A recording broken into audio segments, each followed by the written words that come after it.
Hallelujah. Makabonga Jesu. Ngiyabingelela mina bazalwane ngeligama lenkosi. Hallelujah. Uyaphila uJesu bazalwane. Glory be unto Jesus. Angithathele thuba ngenkulu intobeko nangenkulu inhlonipho ngibingelele kubazalwane basibukela live ku Facebook ngeligama lenkosi. Abazalwane ababukela ama-video ethu ku YouTube siyabingelela egameni lenkosi. Hallelujah. Abazalwane abalalela ama-audio nama-podcast siyabulisa egameni lenkosi. Hallelujah. Siyabonga uNkulunkulu bazalwane emuhle namhlanje. Amen. Ngicelile ukuthi bangiphathele impulpiti bazalwane. Hallelujah. Ya ukuthi namhlanje ngeke ngishumayele kupulpiti yami bazalwane. Amen. Glory to Jesus. Hallelujah. Ngoba fanele sihambe sikhumbula abazalwane ukuthi uma siphambe bandla umsebenzi wethu it is to pull people from the pit. Hallelujah. Sibabone bekhalakathele egodini siyobakhipha. Hallelujah. Singaxoxi kakhulu indaba, singafaka okwethu, siede wethu, but injongo yethu yobakhipha ukuthi bangafi. Hallelujah. Ngoba siphethe umyalezo othi uJesu uyasindisa, uJesu uyaphila, uJesu uyaphilisa.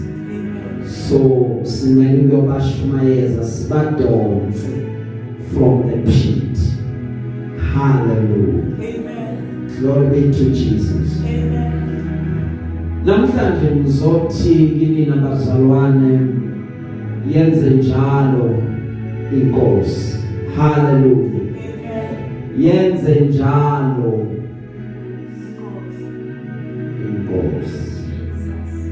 Umyalezo lo bazalwane nguthola ekuseni bazalwane 10:06 Sunday. Hallelujah. Mangibeka hayi mhlamba ngeke kube mude ngoba sengiyasaba ukuthi angeke kube mude bazalwane bese kuba mude. Hallelujah. Glory be to Jesus. Ngicela oyiphethe ngesizulu bazalwane bese asifundele. Luke chapter 1 verse 35. Ingelosi yaphendula yathi kuye. Verse 25. Yenza njalo inkosi kimi emihleni eyangibheka ngayo ukususa ihlazo lami phakathi kwabantu. Ngicela usiphindele futhi sisi. Luke chapter 1 verse 25. Yenze njalo inkosi kimi emihleni eyangibheka ngayo ukususa ihlazo lami phakathi kwabantu. Ngicela umuyifunda siyifunde njengo Elizabeth ekhuluma. Yenza njalo inkosi kimi emihleni eyangibheka ngayo ukususa ihlazo lami phakathi kwabantu. Sister ngicela umuyifunda manje uyifunde ngazi ukuthi inkosi yenze njalo kweyakhe impilo. Yenza njalo inkosi kimi emihleni eyangibheka ngayo ukususa ihlazo lami phakathi kwabantu. Ngicela sister uphinde usiphindele ngazi ukuthi vele selahambile ihlazo. Yenze njalo inkosi kimi emihleni eyangibheka ngayo ukususa ihlazo kimi phakathi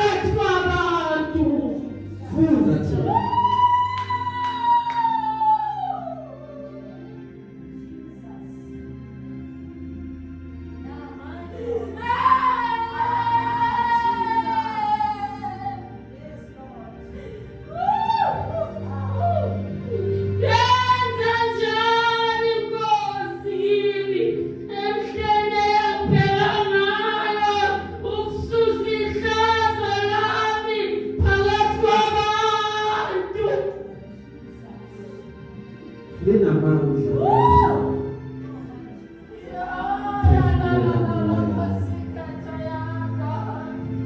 Ngalo wephula imisedamo, ngalo ukhanyisa indlela yethu, ngalo Nkosi uyaqondisa, ngalo yelapha, ngalo yaphisa. Siyabonga ngalo. Khuluma-ke namhlanje kwangazuthi uyaqala ngoJesu loyinkosi yethu. Ngalo Baba yenza umsebenzi empilweni yethu. In the mighty and wonderful name of our precious Lord Jesus Christ. Amen. Bazalwane bami, la sifunda khona udaba olukhulu. Manje ngingasho ngithi olunzima ngoba sithola a couple kulaba baleyinsuku bathi it's a power couple. Sithola uElizabeth elithi iBhayibheli uvela endlini yabaLevi noma endlini yabapriest. Sithola indoda yakhe uZakariya naye uqhamuka from a priestly lineage. Lithi iBhayibheli bayadibana, bayashada. Uma sebashadile lento abayenzayo bekuyinto ehlonishwa kakhulu ngoba ukushada kwabo bengavamanga yebazalwane ukuthi umuntu aqhamuke endlini yabapriest aphinde ashade nomunye oqhamuke endlini yabapriest. So kusho ukuthi uma beshada, uma njengayehlisa ngiyibeke nje kulevel ejwayelekile, kushada umfundisi ashada nomunye umfundisi. Hallelujah.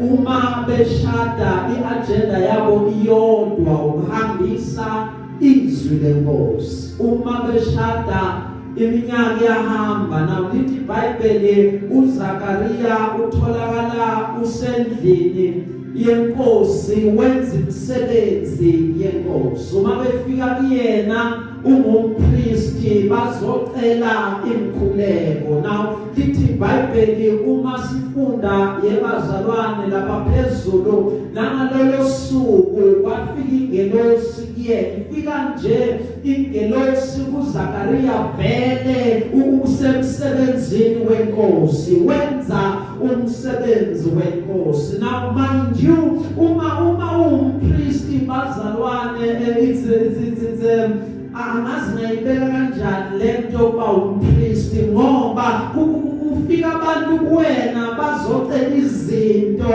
nawe kubuyikhulekela yet kweyakho impilo zingekho lezo zinto, but kumele ukhulume izwi maqeda kumanifeste kwezabi impilo bese kokunye kuba ngathi wena usalele ngemuva kube ngazuthi uNkulunkulu akaboni kuwe kanti uJehova unesaba isikhathi.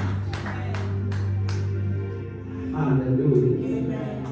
Ukuba umpristi bazalwane ubizo lungafinye olingekho kubani nobani. Hallelujah. Ngoba abanye ngeke bakhone manje kukhona izinto esidicela empilweni zabantu yethi nathi siyayithandazela lezi zinto but zingenzeki kuthina ngesikhathi esilindele ngaso. And that does not mean God does not see, but uNkulunkulu unephethini yakhe ngoba kunezinto singabantu amazenzi empilweni yomuntu until abantu bathi ngena ku-attention babheke bese babuza imibuzo bathi uma beseqedile baconclude baqeda bese uJehova ima eqala ukwenza into kweyakho impilo ngoba uJehova kuyenzeka ngazuthi uthulile kanti uJehova uzoshaya inhlabekisa bamangala ukuthi kanjani.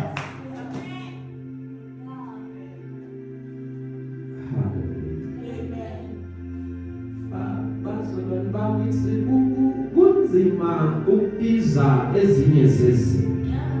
Siyayibiza ngoba khona lositshelayo.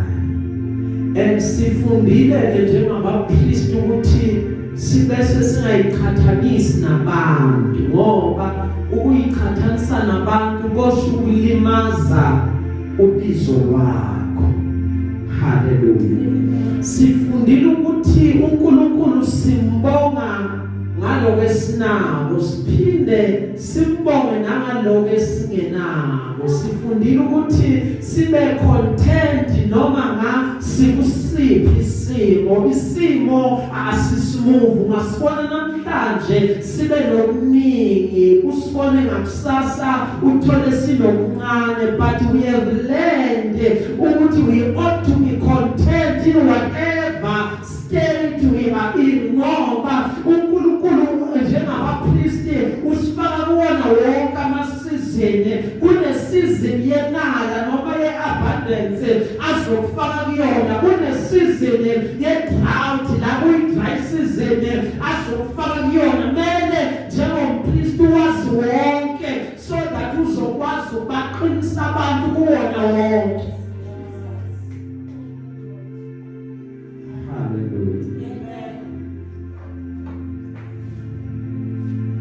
Kunzima bazalwane ukuyotshela umuntu, futhi ngathi kunzima kulula. Hallelujah. Kulula ngoba ukhuluma lokutshelwe kona, nithi awukhulumela kwakho. Uma inkosi ithe babudaba next year uzokugona ingane, ngizokutshela ukuthi inkosi ithe next year uzokugona umntwana. Hallelujah. Ngingasanakanga mina ukuthi mina ngoba the message akuyona yami, i-message yakho. Hallelujah. Angikwazi ukuyifaka kuma message abantu. Hallelujah. Bese ngiyaqhubeka ngikhonza inkosi ngoba la umkhonze kunama level ahlukile. Hallelujah. Ngoba nabantu uNkulunkulu abalethayo, abantu abasha noma abantwana abasha bazalwane, ubaletha ngendlela ehlukile. Kunento ekhulunywayo phezu komntwana ozozalwa. Hallelujah. Abafani bonke abazalwayo, bonke ngathiwa ama-newborn, but the truth of the matter is abafani bonke abantwana abazalwayo. La kuzalwa umntwana ohlukile. Hallelujah. Lo mntwana uthuma ezozalwa, lithi iBhayibheli uma esezelo ukhuluma amazwi uthi mina I am the voice in the wilderness. Hallelujah. And kuzazoba yi-voice in the wilderness. uNkulunkulu uqala ukufika babakhe, umefika babakhe abhizi nomsebenzi wenkosi, kuthiwa kuyena umkhuleko uzwakele ukuthi mina nangane ngidingane. Maqeda kwathiwa uzukakho uzokhulelwa, qeda zalingane wathi wo ngoba mina sekayirizina ke manje, urizina loNkulunkulu noma urizina nengelosi. Mina sengimdala agcina nomkami uElizabeth usehambile iminyaka isihamba, so angisaboni kusengenzeka. Hallelujah. Awungatholakala ebukhoneni benkosi wenza umsebenzi wenkosi uqeda udawuthe ukusebenza kwenkosi, ngoba ukusebenza kwakhe ku-abnormal. Hallelujah. Ukusebenza kwakhe akukho normal. Ukusebenza kwakhe kuphula lento abathi phethini. Ukusebenza kwakhe kwenza izinto ezidida abantu, benze bashayisane ngamakhanda bathi kanjani. Ngibona abantu mina baphuma engozini zemoto, iphele imoto igoqane ngathi phepha njani. Ngibona abantu mina kuthiwa lo muntu wena njengoba uhlela kuyitshe lengozi wayithola ngeke uphinde uphakame ithi inyanga ingakapheli umuntu abaphakama ahamba ngeenyawo amadoda bathi kanjani. Because Tina, what we know, this is medically impossible, but to God, He breaks izinto ayikho into kuyena that is impossible. So I cannot be found in His presence. Ngisebenza ngimkhonza maqeda ngdawo ukusebenza kwakhe.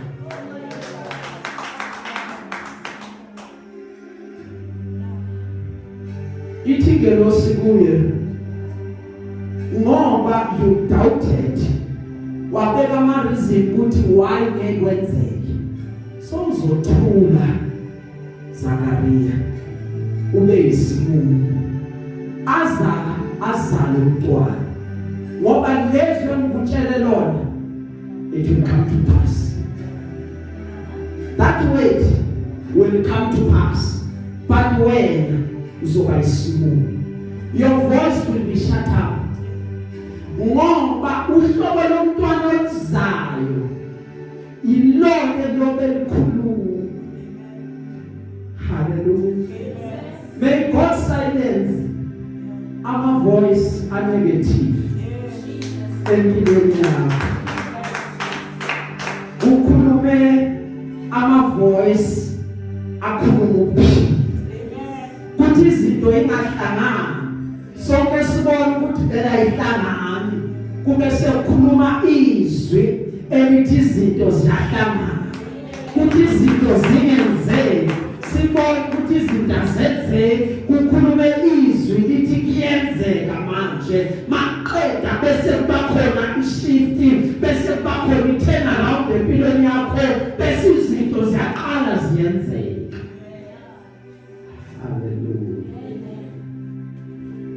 Bengishumayela okunye bazalwane bengiyothi isikhathi se-turnaround manje. Izinto ziyaguquka. Angikhathali ukuthi izolo bekade sikhupha, angikhathali ukuthi ekuseni bekade izinto zinjani. Right now izinto ziyashintsha. Asahambi ngonyawo oludala, amagiya seshintshile manje, sesingene kwelinye igiya la ungishiye khona, la ungigcine khona, awuzubuye ungithole khona. Ngoba uNkulunkulu istandard sami sekasiguqulile, izinga lami uJehova useshintshile. Wena ungigcine phansi, right now uJehova usengiphakamisile. Now sozongifanisa.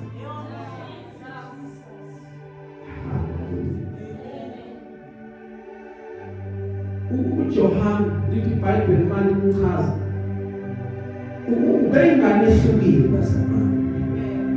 Lithi iBhayibheli lo mntwana uyogcwaliswa ngomoya oyingcwele kwasesizalweni uyothe engakafiki abevela sevele filled with the Holy Spirit. Ngamanye amagama lo mntwana ozayo akusi noma ngabe umntwana onjani kuza uhlobo olukhethekile lo mntwana. Hallelujah. Now ithi lento kimina uNkulunkulu izinto zakho uyayibheka njalo uJehova ezokubusisa ngento ekhethekile fanele ulindele ukukulinda ongezile ngoba leza kuwe ayifane nabanye abantu. Hallelujah. Leza kuwe ihlukile. Bathi ke baba khona idebate ngelilanga ilwane sisakhuluma bazalwane. Inja ikhuluma nendlovu. Manje bakhuluma bathi ithinja ayindlovu wena kunini uloku uyithwele ngibona ngasenze ngayiphinda athi nazibala izinja zala zibe nabantwana abaningi uthi nasenze ngaphinda esemkhohlwe nokukhohlwa ngiyophinde emdilive futhi mhlambe ngiphinde wena solo usayithwele. Bathi yathula kancane indlovu yaba nempendulo yathi wedoki wedokile. Ake ngichazele na umehluko between mina nawe ukuthi mina loke ngiphathiswe kona akulingani nempukane. Loke ngiphathiswe kona akulingani nemidlwane yenja. Loke ngiphathiswe kona ukuthi makunyathela kuzamazama umhlaba. Yingakho mina ngizokhulelwa 24 months. Abanye bayiphinda-phinde. Why mina lokho kwami kusese in-process? Ngoba lenza nayo yebazalwane. Even imoto esitradini ayifaki. Kuneyimoto eyincane. Khona itraka yebazalwane engingayibona mina. Le truck umihamba yebazalwane. Phambili bekwa iveni encane noma imoto. Kube inetraka eyilandelayo. Ngemuva kube yiveni enye nayo emva kwayo. Zombili lemoto lephambili nalesemuva zivamise ukuba nama-area. Bese le truck ibhalwe ukuthi abnormal. Into engiyiqaphele nge-abnormal ukuthi ayifani nemoto encane. Imoto encane iyaspida, but i-abnormal ihamba kancane. Kuze kuvame istrati kuthiwe ayingandluli ngesikhathi esinje ngoba kuzodlula i-abnormal. Into eyenza i-abnormal ikhetheke ukuthi ithwale izinto ezinkulu, ayithwale izinto ezincane. So ungamandi ukuthi wena unikwe isikhathi eside lowoza nabo akusibo mncane, lowoza nabo konyakazisa umhlaba, lowoza nabo abantu bayodinga.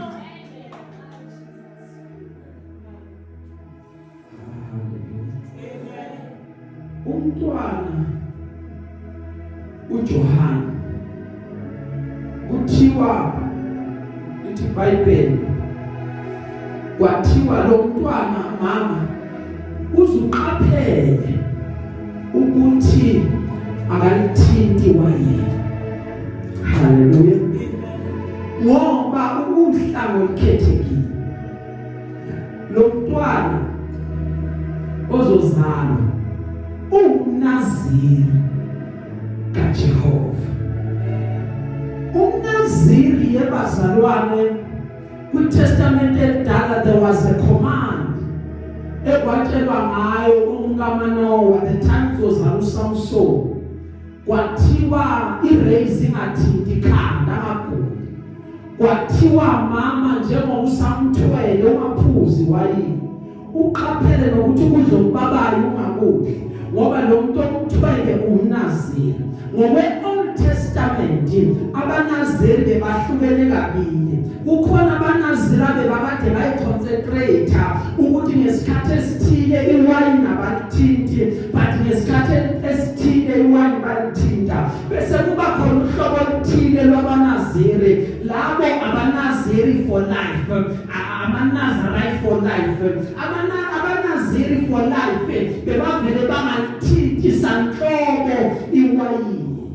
So uJohane wena kuleyo category ukuthi from ekuzalweni kwakhe iwayini akazalithinta waze wayoshona ngoba engumNaziri kaJehova. Nisibona nje bazalwane sihlanganyele lento kaKristu singabanaziri benkosi. Kukhona indawo la singangeni khona kunezinto esingayithinti thina ngoba lezo zinto zisho ukuyingcolisa thina ngoba thina singabanaziri benkosi.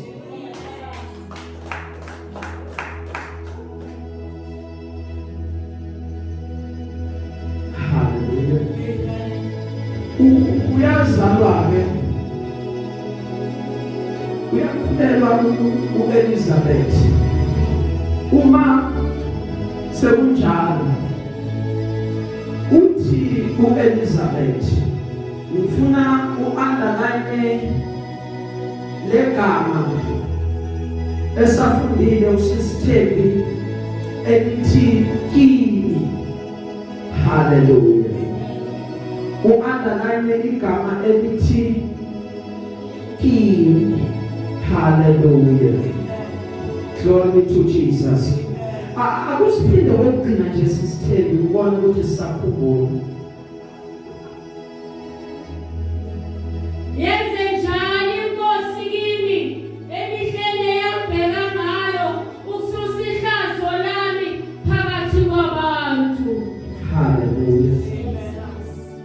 Yenze njalo Inkosi. Umthandazo wami kuwena namhlanje ukuthi kwanga Inkosi yenze njalo. Amen. Ngoba kule mihla lesiphila kuyona Inkosi ibheke ngakuwena. Kule nto ekade idla angilazi inkinga yamahlazo ebazalwana ayahluka.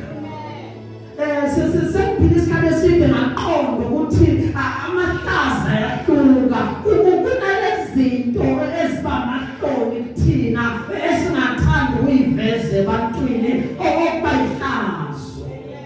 Kwanganamhlanje Inkosi ingalususe lapho ihlazo uthi nawe yenze njalo kimini Inkosi kule mihla ngoba iyambheka ukuba ilisuse elami ihlazo phakathi kwabantu. Lento abantu abakade bayihleka, lento abantu abakade bayikhuluma kabi, kwanga Inkosi ingayisusa kweyami impilo. Ngikhathele ukuyifihla, ngikhathele ukuyivala, susa Nkosi.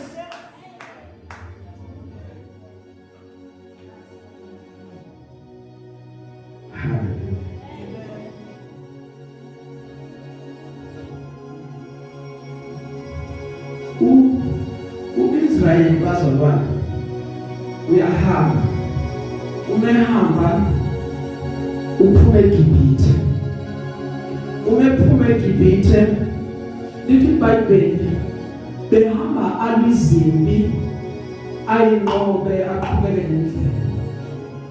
Lithi iBhayibheli ngoba elokhu ehamba ehlala isikhathi eside kubese bonke laba abaphume eGibhithe bese bayashona bayafa. Uma sebafile kuzala abantu abasha abangaphumanga eGibhithe, laba abasha abazalwayo yibona that go to possess the land. Now uthi uNkulunkulu encwadini kaJoshua uma befika lapho endaweni ethile bangasavukelwa khona izitha, uthi kuJoshua yenza imimese yentengeje maqeda uba circumcise, maqeda bese uyabasoka bonke abantwana bakwa-Israyeli, bese uqeda ubasoka bese bahlala kule camp bese bayaphola. Now lithi iBhayibheli uma silifunda bazalwane ubese uJoshua wenza njalo. Umeqeda ukwenza njalo kabuye uJehova uthi kuyena manje on this day sengilisusile uhlazo lwenu enalithola from Egypt, sengilisusile uhlazo lwenu from islavery, ukugqilazwa kwaseGibhithe. Ngoba ukususwa kwehlazo kuzokubangela ukuthi ube ne-discomfort. Hallelujah. Njalo Inkosi izosusa uhlazo kumele ulindele ukuthi kune-discomfort thize ozoyizwa. Ukususa kwehlazo kungenzeka kungabi mnandi. Ukususa kwehlazo it will always cost you something. Kukhona into ezokulahlekela uma kususwa uhlazo. Hallelujah. So fanele ulinde. That is why uJehova umekhuluma noJoshua then njengoba sewubacircumcisile, njengoba usubasokile, leyo ndawo leyo yabizwa ngokuthi iGilgal, okungukuthi kukhunjulwa ukuthi this is where God removed my reproach, wasusa uhlazo lwami, ngoba uJehova bazalwana amahlazo yawasusa. Ake sikwele kuJohana uma uJohannes uzalwa kuthiwa ithi ingelosi mqambeni igama nithi uJohn. Ukuthi John kusho ukuthi uNkulunkulu ubonisa umusa. Ngoba uNkulunkulu angabonisa umusa namhlanje. Glory to Jesus. May God show you favor. Hallelujah. May God show you favor. And I want to start to say favor. Hallelujah. uNkulunkulu womusa, you don't even have to think, you are akumelanga wenze anything. uNkulunkulu wefavor will just show you favor. Glory to Jesus. uNkulunkulu bazalwane ngathi anganikeza into ezokwenza ukuthi abantu baqonde ukuthi yena ukhona. Hallelujah. Futhi nawe bazame konke bamise ngayo na yonke indlela benze konke, but uNkulunkulu enza into eyodwa ezokwenza ukuthi awuhambi wedwa, ezokwenza abantu bake baphinde babheke noma uthi uyadlula ubona umuntu ngathi uchokekile uyimagnet, uthi uyambulisa ubona ngathi uthi uyathula ngathi kunento emphandlayo umekubona uthi ukuthi yini kanjani mhlambe kunento wrong athi man ngisazama ukucheck ukuthi uwe leyo yavela ngathi uNkulunkulu angakupha leyanto ethi noma abantu bahleli bathi bayacabanga bafike kule level yokuqonda ukuthi isithanda singathandi kunesandla sakaJehova. Babona ukuthi man akusimuntu ongenza nako uma ngabe thina noma sithi siyayilwisa lento man asabi naye kuphela uzanele basesilwa noJehova ongene kuyena kunento ehlukile ngoba njalo masithi siyazama into zethu sivele phambane, into zethu ivele ishaye eceleni, kunesandla esimlwelayo ngoba uJehova ebazalwane uyasukela izitha zethu emnyameni.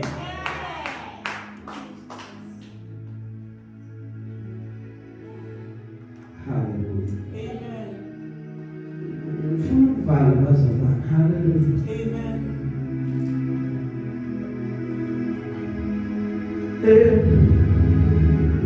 Encwadini kaGenesis chapter 30 lithi iBhayibheli uNkulunkulu wamkhumbula uRaheli, uNkulunkulu wamuzwa, uNkulunkulu wavula isizalo sakhe, wakhulelwa, wazala indodana, waqeda wathi uNkulunkulu ususile uhlazo. May God do what people deem impossible empilweni yakho namhlanje.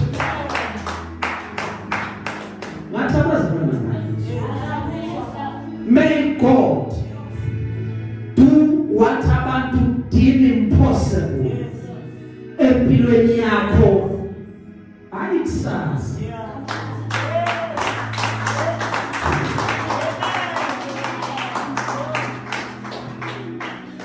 May God do what people say it cannot be.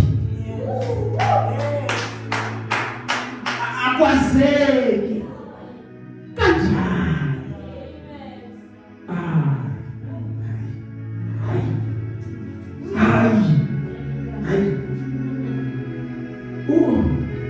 Usho vele ukuthi uyinhlanhla loya. Lo beka drive imoto ubone yena mara vele. Yama uthatha nyamazini. Akana moto hamba neinyawo sewiminyana. Mara nekuphazamile. Mhlawumbe AI.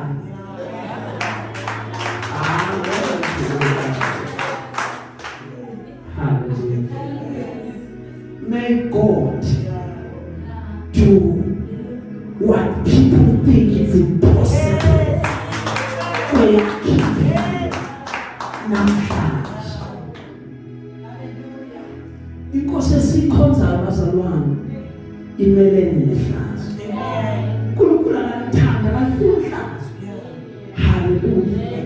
Kuthi ngokwenature yakho uNkulunkulu bemdala umntwana akamananga wadala umntwana but uNkulunkulu wathi uzodala umntwana waqala wacabanga ukuthi umntwana uzodinga ini wabese uyabona uNkulunkulu ukuthi umntwana udinga ubisi ngoba ubisi nempilo namavithamini ubisi nayo yonke into yokuthi umntwana akhule kahle. Yingaba amamesa recommenda breast milk ebantwaneni abazelwe waqeda uNkulunkulu wadala umama wathi semdalile umama waqeda wamnikeza amabele wawatshela umama ukuthi wena you will give life bawuqeda to give life you will also nurture life. Waqeda uNkulunkulu wagcina lapho umama wabesuye emntwaneni wathi mntwana ngiyakuthuma ke manje uyahamba uye emhlabeni. Uma ufika emhlabeni kunendawo efanele ubheke yona phezulu. Mawubheka phezulu kula uzonceliswa khona kula nourishment yakho yokhanga khona. Lokhu umntwana umezalwa uyazi inyanga because uNkulunkulu akafuni ihlazo.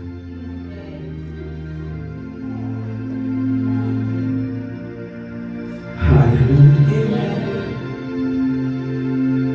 Ngelinye ilanga uMaria mama kaJesu uke wangena enkingeni. Maria bekade ayiphethe kahle bazalwane ayintombi elithi iBhayibheli waba engaged ukuthi ashade noJoseph. Uma engaged ukuthi ashade noJoseph libe selithi iBhayibheli kwafika umoya kaNkulunkulu umoya oyingcwele kwafika uJesu empilweni yakhe wazophazamisa amaplan kaMaria. Wafuna ukuthi umefika uJesu uMaria acishe onakale lo mshado ngoba uJoseph abesekathi nyamla kwabiza ukuthi uNkulunkulu angenelele athi ayena Joseph lokho kwenzeka kuMary asisandla somuntu but umoya oyingcwele.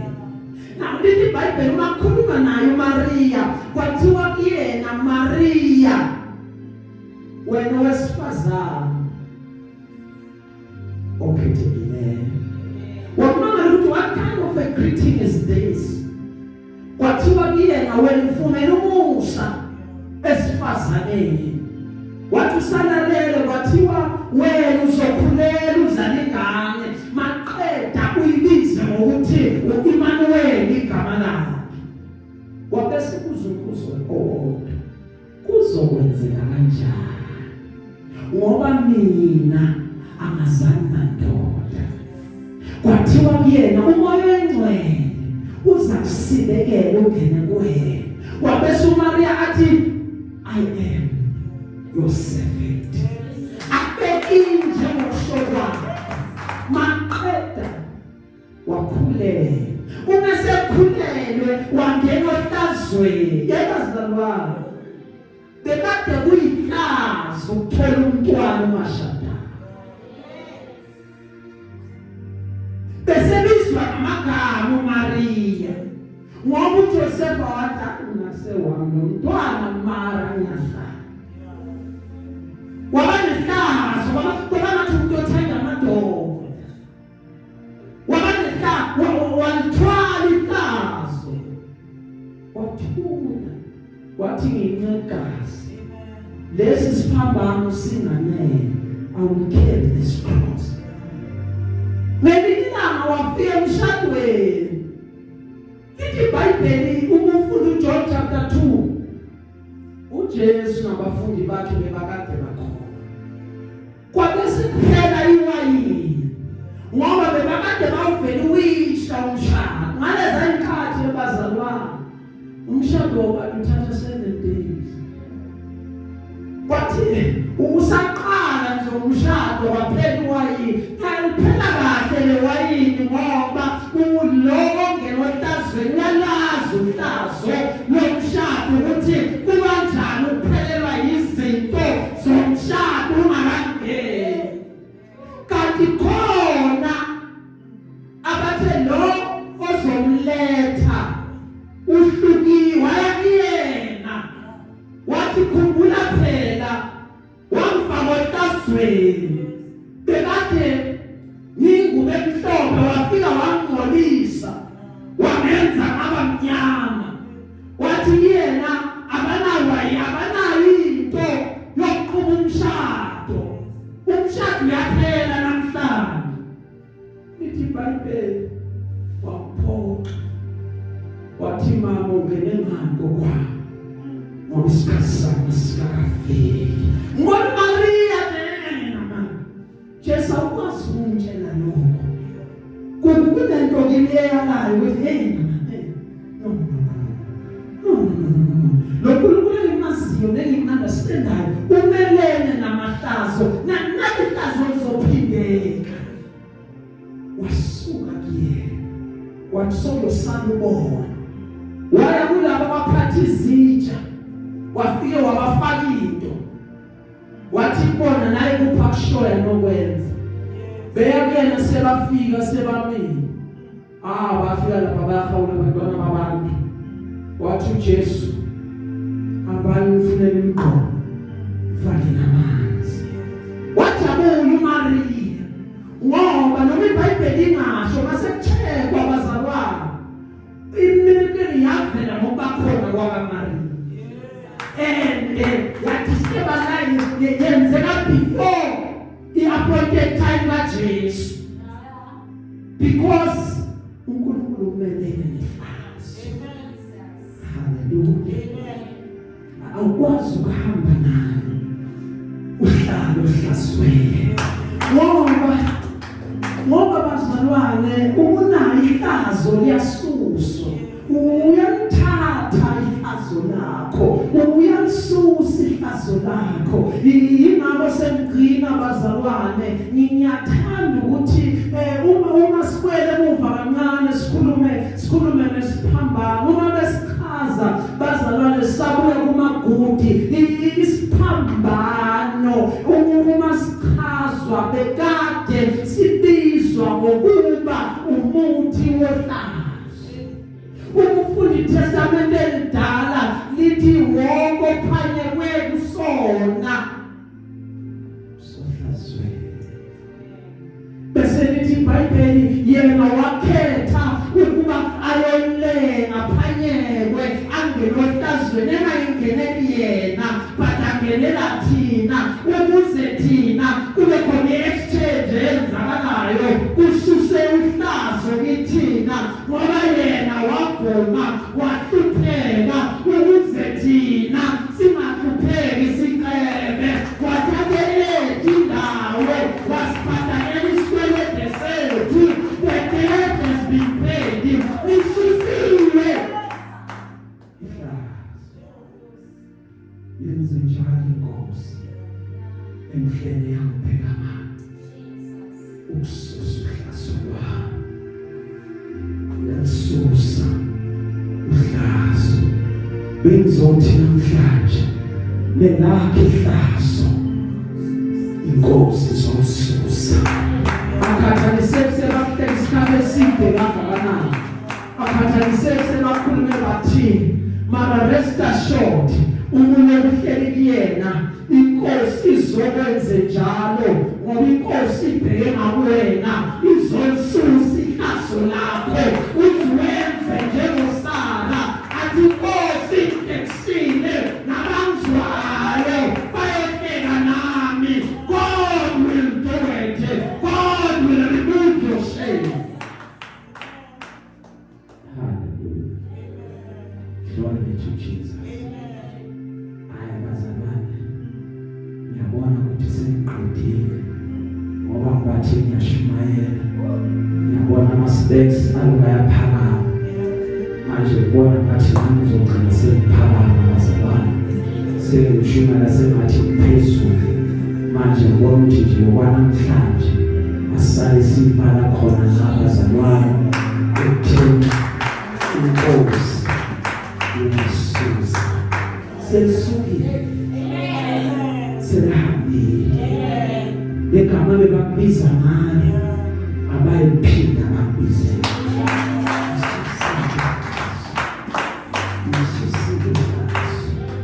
Inkosi yamahlazo, Nkosi yamahlazo, isusile benakho uhlazo noma ngabe yini Nkosi isusile uhlazo lakho hamba wazi unethemba lokuthi Nkosi isusile uhlazo angisakho nade khona